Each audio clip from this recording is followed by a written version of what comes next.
I am very keen about the economy, because for all the countries that we may admire to be like, all of them, the Asian tigers, the Western countries, what makes the country to be categorized as progressive is how it performs in terms of the economy. And we have not been doing very well. And let me give you just so that you see, and especially between what is sold and what I think we should be doing. Whatever you do economically speaking, the outcomes speak for themselves in terms of the figures. And I'm saying that because I have been seeing that we are investing too much on PR, selling a story, other than just doing the work to speak for itself. The economy of Kenya is growing at 4.9% this year, last year actually of 2025. The figures are still being corroborated, but that is the projection. But if you judge Kenya based on the region, Uganda is growing faster than us. It will grow between 6 and 6.5% in the year 2025. Tanzania is growing faster than us. Rwanda, can you believe this, Jeff? Go on. Rwanda in the year 2025 Q3, quarter 3, they grew by double digit, over 10%. What? And the overall growth of Rwanda will be 7 to probably 9%, as the figures are being corroborated by the various agencies. So I believe that whatever you do in the small bits, you still get betrayed by the figures. Let me also give some figures in terms of Kenya, comparative to Kenya of the past. And let me compare the three regimes that has been there. When President Mwai Kibaki took over in 2003, our GDP in dollar terms was around 19 billion US dollars. But in his first 3 years, let me compare 3 years because we are in our third, it is now in the third year. The economy went up to 26 billion US dollars, which was a 36% increment in 3 years. When President Uhuru took over in the year 2013, the economy grew from 61 billion US dollars to around 64. That was around 21% growth in 3 years. When we took over, the GDP of Kenya was around 114 billion US dollars. The projection up to end of 2025, it will be 131 billion US dollars. That is 14.9%. Now, to bring it home in terms of, we use NEC exams. You can times by 2 for us to have the mental comparison in terms of NEC. It means President Kibaki's 3 years, if you times by 2, is 72%. You'll tell me what NEC says about 72%, what grade it is. 21% of President Uhuru is around 42%. If you times by 2, if you times 14.9% by 2, it is apparently 29%. You'll tell me what grade that is in terms of... That's an F. Is that what? It's an F. Is that what, Jeff? Please. I said it's an F. I need to be aware. So what I'm trying to say, we all want Kenya to progress, and that is why we keep on giving alternative voices.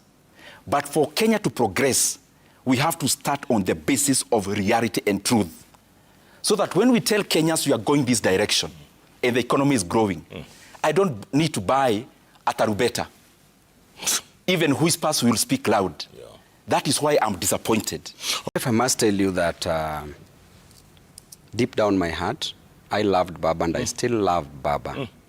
Actually, Baba, there's no any other leader in this country that I will love the way I loved Baba.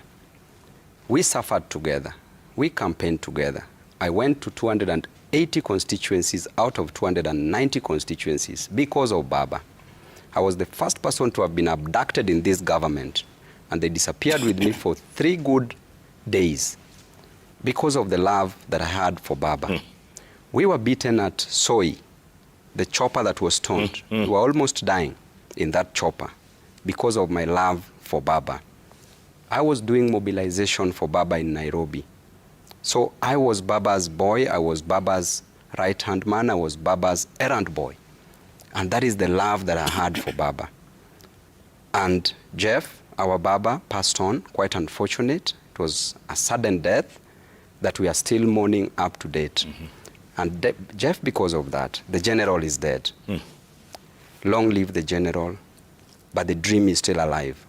The fact that the general is dead, Jeff, then we need to ask ourselves a simple question in ODM, that what kind of a general do we need to take after Baba?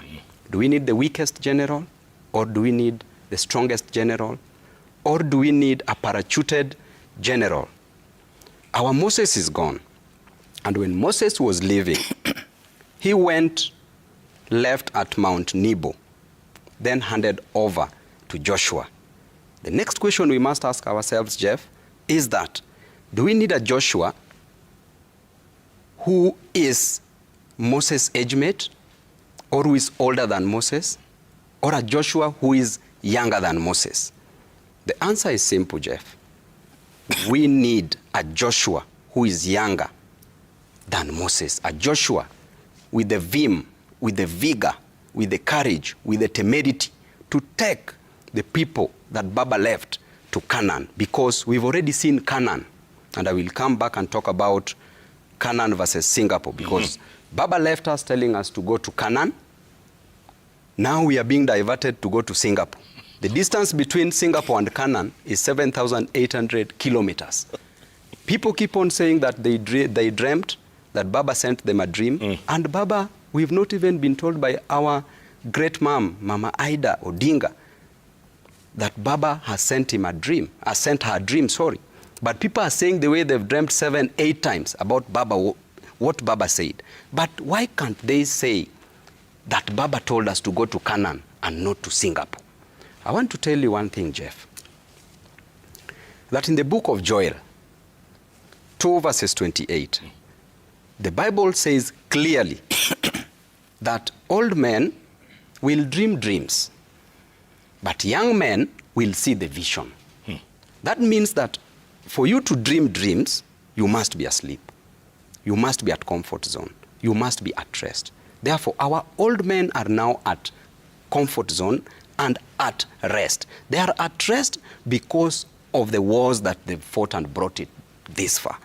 They are at rest because of the sweat, the toil, and the moil, because they fought for this nation. And it is time for them to hand over the baton to the young generation who are seeing the next future, who are seeing the generation, who are seeing for the next generation, who are seeing the future. That those young people will change this nation, will ensure that the high cost of living goes down, will ensure that overtaxation is no longer there in this nation, will ensure that employment is given to our young men and women, will ensure that quality education and affordable is given to our children, equal to healthcare. And that, when the time for the young men to hand over riches once they become old, they will also hand over to other young men and women who will ensure that the dream is kept alive. Baba never went to look for coalitions. Baba never went to look for other parties. Other parties came to look for Baba. This that we are going to look for is a different ODM. So therefore, the leadership of ODM must ensure that they stand with what Baba believed in. Do not allow yourself to be despised because you are a youth. Yeah. But show, by good example, by love, show the good work that you can do today. Let me answer it this way. In economics, just to bring it in terms of real life, if, for example, you are a banana farmer, you compare how well you want to do banana farming with another banana farmer. You can't compare your yield using, let's say, oranges or pears. What am I trying to say? Every time you want to champion a cause like any other country economically, there are things that you look for, and that's why I believe the whole thing is like the one we sold about this versus the other. And because the time is nearing, creativity now have to jump in with another of such. And this is the reason I gave the example of bananas and the rest. Economically speaking, when you want to compare an economy and you want to do like that economy, you look at the homogeneity of those economies. You look at, are these things even the same in many dynamics? The GDP per capita of that country is around, and I don't want to even get into that political sloganeering, so you allow me to use that reference. It's around 90,000 US dollars. GDP? No, GDP per capita, per person. Ours is around 3,000, but that's not even the point. The point is that how the economies are fashioned. The economy of Singapore is fashioned very differently from how the economy of Kenya is fashioned. Number one, in terms of the involvement of the state in terms of the economy. If, for example, you check at SGX, the Singaporean stock market, you take the top 10 companies, you realize that Temasek, one of the entity of government that owns stakes in other companies, they are very dominant in terms of ownership. Because Singapore, in its start, as much as it was promoting private side of the economy, the government was also very heavy in terms of state capitalism. So the economy actually that is very close to what Kenya should be, if we actually mean to emulate a country, it is actually South Korea. Because if you look at the size of that country you mentioned vis-a-vis Kenya, totally off, even a county in Kenya is bigger in terms of geographical size, population-wise, and the same. If you compare the same with a country, for example, South Korea, more or less, our ideals economically bled more with South Korea. Our population is in the 50 millions. South Korea is in the 50 millions. Our country, our aspiration is to promote private sector-driven capitalism. And that is why we keep on divesting from government stakes. If you look at South Korea, that is what it advanced, and especially from the rule of General Park, where the economy was so involved in growing private enterprise that they had to create a cadre of companies called chaebols. You see, for example, my phone, here Samsung, LG, Hyundai, those are brands from South Korea. Yeah. But they were created by a deliberate government policy. Why? Because they wanted these companies, which would become behemoths, to be the pinnacle of the supply chain of supporting SMEs in South Korea, etc., etc., etc. That's point number one on how the economies are organized. There is something very important also that Kenya has to give critical thinking on. It's something called FDI. If you look at the Asian tigers in generality, because our aspiration is to grow Kenya, you realize that majority of the economies, including China, they don't just grow using internal resources. Most of these companies actually grow using other people's money. If you just try to think about any company, for example, in Singapore, take, for example, DBS Bank, Keppel. If you go to South Korea, you take others. You go to China, take any BYD. You realize there is, in all those, what I'm trying to make, because I'm trying to just jump into the point because of time. If you check in all those companies, and many others I've not mentioned, you see something very peculiar. For BYD to be BYD that we know, they actually grew on American money. At some point, Berkshire Hathaway was an investor. If you check Alibaba, there was foreign money. But now when you come to Kenya, and especially policy making, and I've been there, I have seen it. I'm speaking from experience, given my other chairmanship budget. Yes. Many times we confuse FDI and remittances.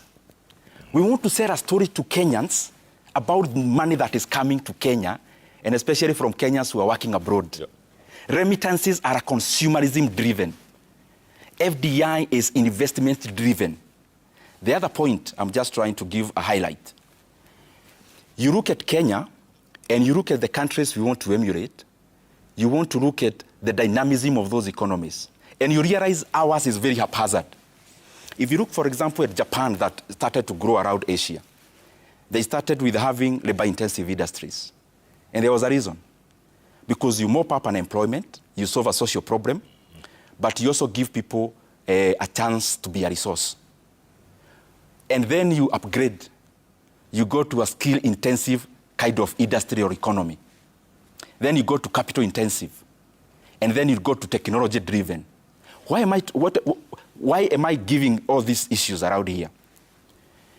The economy must know where it is so that the policies, even if you may leapfrog and go to the other technology, etc., you have to start at the base and first stick there until you then graduate and go to the next. And I'm not saying you keep off growing on the rest in terms of skill and technology and capital intensive. I'm saying that we must be deliberate on creating labor-intensive industries, because this is an economic issue in terms of solution, but it's also a social one. The other point, as I go to the finish, I'll just give a few. For us to become like those countries, none of them grew on the basis of patronage. The biggest problem we have in our country now is patronage. Patronage is where we mix power and economy. Is it a coincidence in Kenya that when one is bequeathed with a big position, they automatically become the best entrepreneurs in Kenya, that they become also captains of the industries in terms of ownership? The other point, which we have to be very clear on, is governance and corruption. Yeah. Singapore, in the year 1980s, they had a program around housing. And the Minister for Housing took some money from somebody. And he was being searched by the equivalent of EACC. And because Lee Kuan Yew was his friend, he decided to call him. Hey, my friend, I'm in this kind of problem. Can I come see you? Can I come see you? Yes. Lee Kuan Yew told him, malizana na EACC, mimi siendi pahali utaniona. Utaniona tu. The guy committed suicide. What am I trying to say? Jeff, and I'm talking this because I know for sure it is important. We have to root the diversion that happens around taking public resources and benefiting from policies when especially we are in governance. Because corruption is not just about kitu kidogo. The biggest level of corruption is the one that distorts economic incentives. Yeah. This is what I mean. In not just Kenya, most of the countries in the global south, you realize as a young man, if I just gain power, I get money in between. If you go to those countries, there is a clear demarcation. So what happens? Even the person who should be an entrepreneur, the biggest resource in entrepreneurship becomes power. Yeah. And that is not how an economy can grow to the level we want to go into. The very last one is human capital development. From the US, from the UK in terms of growth, actually from way back, you know, there is a time Netherlands was a superpower in the world. From Netherlands to the UK, to the US, coming to the Asian tigers, including China, you realize one critical element. In all economic models of those ones, practical examples, and even theoretically, human capital development is the most important resource that you have to work on when you're talking about growing an economy, not in a normal pace, astronomically. Okay. And we cannot do that when at the same time we are denying the basic level of that, which is basic education, sufficient resources. Babu. Yep. Basic education, sufficient resources. Babu. Yep, if I may, go on, the issue of Singapore. Yes. First of all, if I just talk at face value and compare Singapore and Kenya, Jeff, the size of Singapore is 736 square kilometer. Is that central province? Is that smaller than? The size of Nairobi is 696 square kilometers. Wow. Therefore, Singapore and Nairobi are almost congruent in size. The size of Kenya is 580,000 square kilometers. It means that Kenya is 800 times bigger than Singapore. Then the population of Kenya is 58 million in number, while the population of Singapore is 6.1 million in number. The GDP right now of Singapore is close to around 4.6% today. And the GDP of Kenya is approximately around between that 4 and 5%. Therefore, it means that how else will the 58 million Kenyans fit in Singapore, which is a smaller country in terms of size? Jeff, there is no need of the state, of the government, of the president talking about Singapore if we have a blueprint in Kenya. For 40 years when KANU was ruling this nation, by 2002, we had an economic growth rate. Actually, I'm talking about the economic growth rate, not the GDP. Of Singapore is 4.6, and of Kenya is around 5%. The economic growth rate of Kenya as at 2002 was at 2%. Then when Kibaki took over, the economic growth rate shot to 7%. 7.1, I remember. Yes. 7%. Yes. Then, in 2008, Kibaki came up with a blueprint and called it the Vision 2030. We don't need to go to Singapore. I want us to focus here.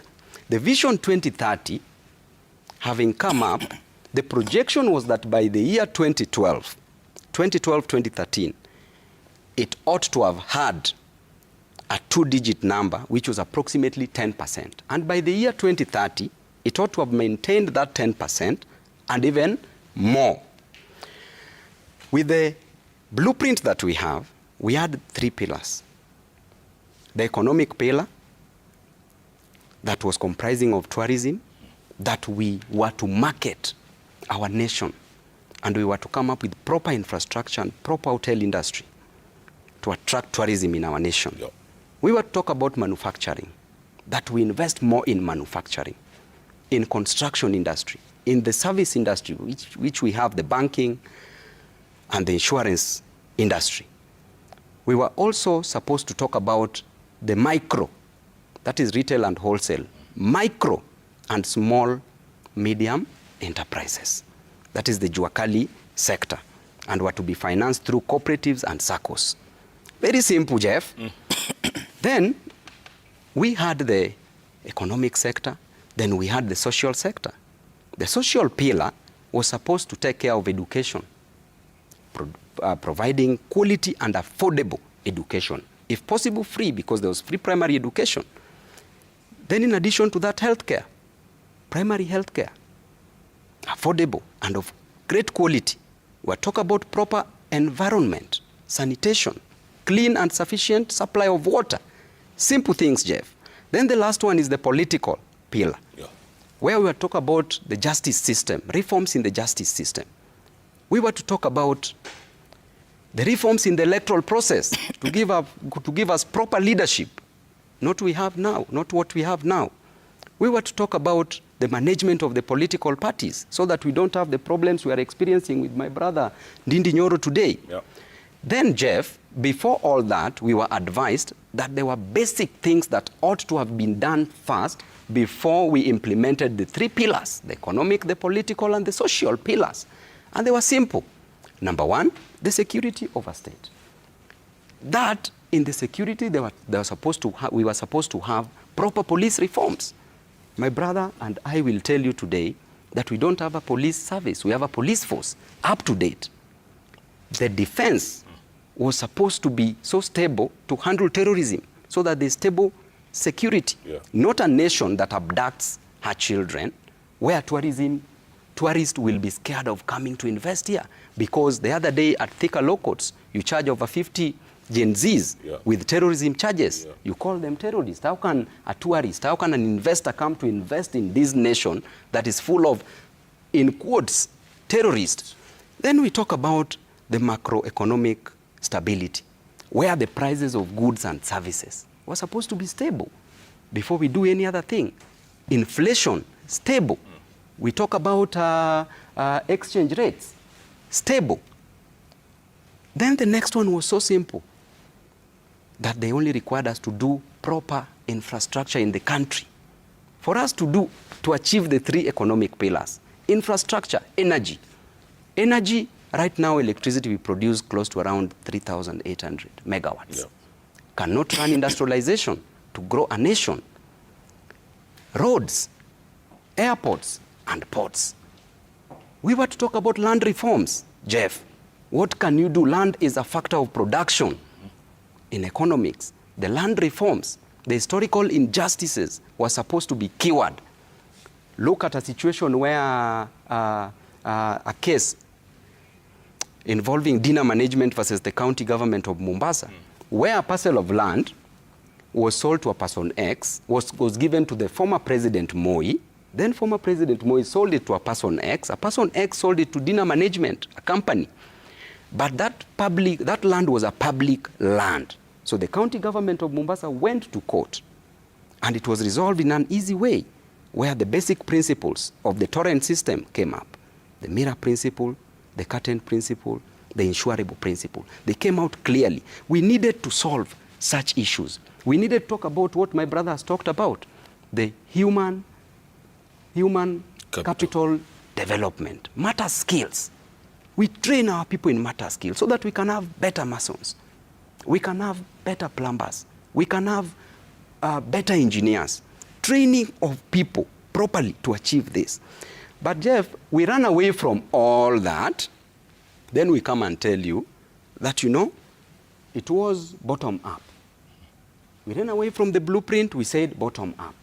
That bottom up promised a mama mboga to graduate from a kiosk into owning a supermarket. Yeah. From a boda rider riding a boda to owning a matatu. Not done yet, still in abeyance, suspended. Right now, we are talking about going to Singapore. We cannot go to Singapore, Jeff, if we can't provide the basics to a common human being in Kenya. Basic needs. We cannot go to Singapore when a common man is hungry. Jeff, a man, a woman toils, moils, wakes up very early in the morning. A dad going to Juakali. Our brothers riding a bicycle. Our mothers selling mama mboga. Some selling changa like my mother. Jeff, if you see women in a construction site carrying stones and shovel, working tirelessly, so that they can just get their next meal, so that they can just get their rent for the next month, so that they can get school fee for their children, so that they can get affordable education for their children. Jeff, what has happened with us? Where is the morality in us as leaders that we want to see Kenyans suffer and we still want to go to Singapore? Will you be going to Singapore with hungry people? Feed Kenyans first. Let them have energy. Then they will have a way to go to Singapore. They even know where Singapore is. You will not take them. They will go by themselves. They will know. Yes. But Rwanda will get to Singapore before us. Let's face it. It's even not jump there. If you go, for example, to a country like China, how it grew, from around 1978, coming all the way, Deng Xiaoping's time, deliberate. If you go to, in terms of General Park in South Korea, deliberate policy. Simple line, one. South Korea was export-led economy. Just that. So everything else that the economy was doing, every production, was industrialization, which is based on exporting.